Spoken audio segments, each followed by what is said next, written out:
আসসালামু আলাইকুম রহমতুল্লাহ বরকাত। আজকে চলে আসলাম গোবিন্দগঞ্জের দিকে ফাজিলিটি মাদ্রাসায়। মাদ্রাসায় অনেক গরু উঠছে, গরু সামনে আছি। বৃষ্টির আশঙ্কা আছে অনেকে, মাদ্রাসার মাঠে ঢুকে গেছে লোকজন। গরুও ভরপুর গরু আছে মাদ্রাসার মাঠে। এই দেখেন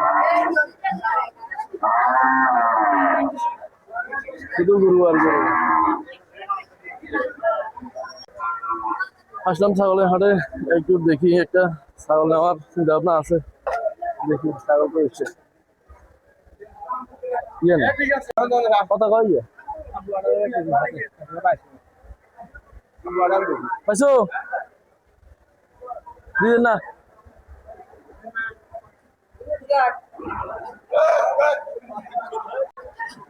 19,000 পর্যন্ত কইছে দেন না। টার্গেট 22 লাখ বোধ হয়েছে এবারই, দেখা যাক। 19,800 কইছে ওদের না। কি অবস্থা কি দেখি দেখি।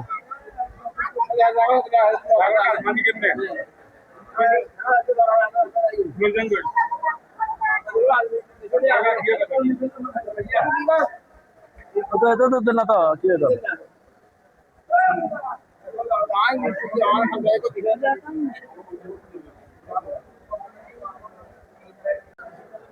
বিষয়টা নিলাম, দেখা যাক।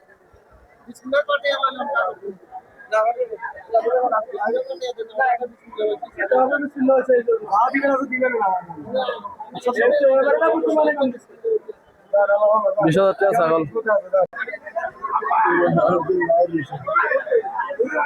বৃষ্টি আছে,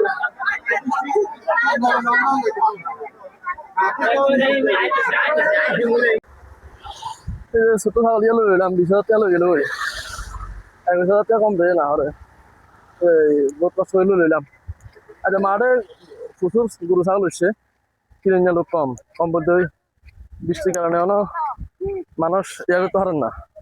প্রচুর বৃষ্টি ওর ওইটা হয়েছে বিষয় করতে চাই নিজে হয়ে যায় বৃষ্টি তো এটা ইয়া তাই।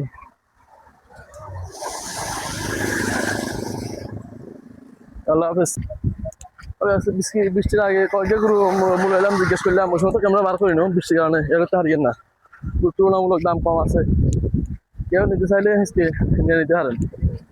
আমার ক্যামেরাতে মনে হানি হয়েছে, গুলো হয়ে গেছে। গরুর দাম কম আছে আজকে, কেউ যদি আজকে নিবেন নিয়ে থাকে তাহলে আজকে লইলাম। যে গরু গেছে বাজারে দেখলাম 1,40,000 50 জন ওগো হচ্ছে গরু যা 1,20,000 সাইডের 1,10,20 সাইডের। কেউ যদি নিতে না লইলেন না যে কালিয়া নতুন বাজার রান্না স্কুল মাঠের আর কালিয়া কি অবস্থা হয় দাম বাইনা কমেন্ট করতে পারি না। আচ্ছা বৃষ্টির কারণে অত দাম কমে গেছে মনে হয় সম্ভবত। তো আল্লাহ হাফেজ।